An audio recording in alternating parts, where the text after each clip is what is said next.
नमस्कार, मैं मनदीप टेकी गॉडलाइट के माइंडफुल मंडे में आपका स्वागत करती हूँ। चलिए, हमने जाना माइंड क्या है। आज बात करते हैं how to be mentally well और पावरफुल। आपको खुद को मेंटली स्ट्रॉन्ग बनाना है तो आप किस तरह बना सकते हैं? कई तरीके हैं, आज उन पे हम बात कर लेते हैं। सबसे पहली चीज जो बहुत जरूरी है और हम करते नहीं है वो है कि आप औरों को खुश करना बंद कर दें। जब आप औरों को खुश करने की कोशिश करते हैं तो 100% श्योरिटी है कि आप फेल होंगे। आप सबको खुश नहीं कर सकते, किसी भी हालत में आप सबको खुश नहीं कर सकते। तो जिस चीज में आपको बिल्कुल श्योर शॉट पता है कि ये काम नहीं हो सकता, तो वो करने की जरूरत भी क्या है। और सेकंड मोस्ट इम्पॉर्टेंट काम आप ये कीजिए कि आप अपनी इमोशनल वोकैबुलरी में से बिकॉज वर्ड जो है वो बिल्कुल हटा दीजिए। अब वो मैं क्यों कह रही हूँ? वो इसलिए कि जब हम वर्ड बिकॉज यूज करते हैं तो हम अपनी पावर किसी और को दे देते हैं। यानी हमारी चाबी किसी और के पास है। हम कहते हैं I got angry because he और she annoyed me. I am sad because he said something और ही कमेंटेड और शी कमेंटेड समथिंग। तो अब आप बताइए कि हमारी मेंटल स्टेट, हमारी इमोशनल स्टेट कि चाबी हम किसी और को दे रहे हैं। वो जब चाहे हमें खुश कर दे, वो जब चाहे हमें नाराज कर दे, वो जब चाहे हमें गुस्से में ला दे। तो हम अपने मालिक तो न हुए ना, हमारे मालिक वो हो गए। तो सबसे पहले ये बिकॉज वर्ड आप हटाइए और इस बिकॉज से कनेक्टेड जितने भी आपके एक्शंस हैं उन्हें आप बहुत गौर से देखिए और बदले। ये सेकंड मोस्ट इंपॉर्टेंट थिंग थी। अब हम आते हैं कि थर्ड मोस्ट इंपॉर्टेंट थिंग पे, जो हम सब करते हैं।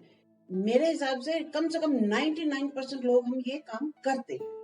हम या खुद पे पिटी करते हैं या हम विक्टिम प्ले करते हैं। यानी हम खुद पे दया करते हैं कि बेचारा मैं या बेचारी मैं, या उसने ऐसा किया था, मेरे घर के हालात ऐसे थे, इस वजह से मेरा एटीट्यूड ऐसा बना, इस वजह से मेरा स्वभाव ऐसा बना। कई लोगों की आदत होती है, मेरा बीपी राइज करता ना इसलिए मुझे गुस्सा बहुत आता है। ये काम भी हमें मोस्ट इम्पोर्टेंटली बंद करना पड़ेगा। न हमें खुद पे दया करनी है, ना हमें विक्टिम प्ले करना। क्योंकि जब हम विक्टिम प्ले करते हैं तो जैसे अभी मैंने वो बिकॉज वर्ड की बात की, उसी तरह से जब हम विक्टिम प्ले करेंगे तो क्या हुआ, तब भी पावर दूसरे के पास है। तो ये विक्टिम मेंटालिटी छोड़नी है, ये जो खुद पे पिटी करते हैं ये जरूर छोड़नी है टू बी मेंटली स्ट्रॉन्ग। फिर आते हैं कि आप देखिए, जिस तरह आप जीना चाहते हैं आप जीते हैं, जैसे आप जीना चाहते हैं, जिस तरह के काम करना चाहते हैं, अगर आप इस तरह करना चाहते हैं तो आप दूसरों को भी कंट्रोल ना करिए कि वो आपकी मर्जी मुताबिक। अब होता क्या है, हम चाहते हैं कि मैं इस तरह से जीऊं, मैं मस्त, मैं बिंदास जीऊं, लेकिन कोई बिंदास ना जिए, वो जिए मेरी मर्जी के मुताबिक। मैं चाहूं तो हंसे, मैं चाहूं तो चुप रहे। दुनिया आपकी कर्जदार भी नहीं है, दुनिया आपकी बंधुआ मजदूर भी नहीं है। तो लिव एंड लेट लिव का प्रिंसिपल पकड़े, आप भी जिए, औरों को भी जीने दें। और एक जो काफी इंपॉर्टेंट काम है, और वो भी हम सब करते हैं, हम हमेशा अपने पास्ट की बातों की वजह से अपनी इमोशनल मेंटल स्टेट को खराब करते हैं। So don't dwell on your past. Past का मतलब ही यही है। पास्ट मीन्स जो बीत गया, पास्ट।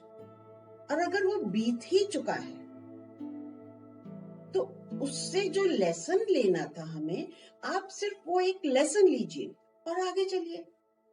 उस घटना को, उन इंसिडेंट के बोझ को आप ढोते रहेंगे। आप खुद एक ट्राई करके देखिएगा, किसी दिन सिर्फ 5 किलो या 10 किलो का बोझ आप अपने कंधों पे डाल लीजिए और सारा दिन उसके साथ घूमिए। शाम होते होते आपकी जो जितनी भी फिजिकल स्ट्रेंथ है ना, बिल्कुल चुक जाएगी। लेकिन हम इमोशनल बोझा इतना ढोते रहते हैं। Don't dwell on your past, leave the past behind। उसके बाद है कि आप अपनी रिस्पॉन्सिबिलिटी लेने से न डरें। आपकी जो डोमेस्टिक, फिजिकल, सोशल, प्रोफेशनल जो भी रिस्पॉन्सिबिलिटीज है वो आप लें और जरूर लें। पर अब यहाँ पे भी एक पर है और वो भी बहुत बड़ा पर है। पर उतनी लें जितनी आप झेल सकते हैं। वर्ड यूज करूं, आज के टाइम के कॉन्टेक्स्ट में ये झेल वर्ड बहुत चल रहा है। या जितनी आप निभा सकते हैं। क्योंकि आप देखिए, अगर हम एक कार में ट्रक का पहिया लगा देंगे तो आप बताइए, क्या वो कार स्मूथली एफिशिएंटली चलेगी? तो बेहतर है, कार है तो कार का पहिया लगाएं, ट्रक है तो ट्रक का पहिया। और वही उल्टा काम भी हो सकता है, अगर ट्रक में कार का पहिया लगा देंगे तो वो तो बेचारी चल भी नहीं पाएगी। सो बेहतर है आप अपनी रिस्पॉन्सिबिलिटीज लें, पर उतनी ही जितनी आप निभा सकते हैं। और एक चीज जो बहुत जरूरी है वो है कि don't let anybody influence your emotions. आप कान के कच्चे मत बनिए। कोई भी आके आपको कुछ भी कह के, समझा के, बरगला के आपको इमोशनली ब्लैकमेल न कर पाए। कैकेयी को श्री राम उतने ही प्यारे थे जितना उन्हें अपना बेटा भरत प्यारा था। पर वो कुछ वक्त का मंथरा का साथ उनको इतना बरगला गया कि वो राजमहल छोड़ के, अपना शयन कक्ष छोड़ के कुभवन में जा बैठी और रामायण की सारी रूपरेखा बदल गई।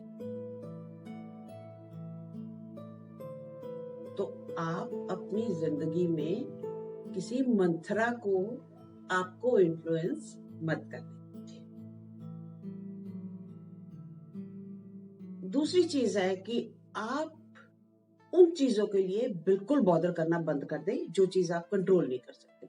The things that are beyond your control, when you can't change them, when you can't do anything with them, तो उसके लिए बॉदर क्यों करें?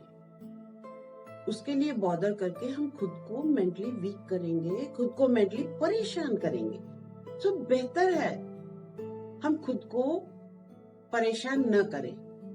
अगर हमें मेंटली स्ट्रांग होना है तो कम से कम हमें अपने आप को जो मेंटली वीक करने वाले पॉइंट्स हैं वो तो छोड़ने पड़ेंगे। तो ये कुछ एक पॉइंट्स थे जो हमने बात की। पर अब फिर पर आ गया, आप इंस्टेंट रिजल्ट मत एक्सपेक्ट कीजिएगा कि मैंने ये 2 पॉइंट्स, 4 पॉइंट्स, 5 पॉइंट्स, ये जो आपने बातें बताई थी वो मैंने अपनी जिंदगी में उतारी हैं, पर रिजल्ट नहीं आया। रिजल्ट आते वक्त लगेगा। आज आप जो हैं, जो आपका एटीट्यूड है, जो एंटिटी है, जो आपका मेंटल और इमोशनल स्टेटस है, इस सब को बदलते वक्त लगेगा क्योंकि इसकी जड़ें बहुत गहरी। बेहतर है पेशेंस रखें, इंस्टेंट रिजल्ट की उम्मीद मत करें। तो ये कुछ एक बातें थी जिससे हम मेंटली स्ट्रांग हो सकते हैं। तो आज के लिए इतना ही, फिर मिलते हैं। Thank you very much for watching this video. नमस्कार।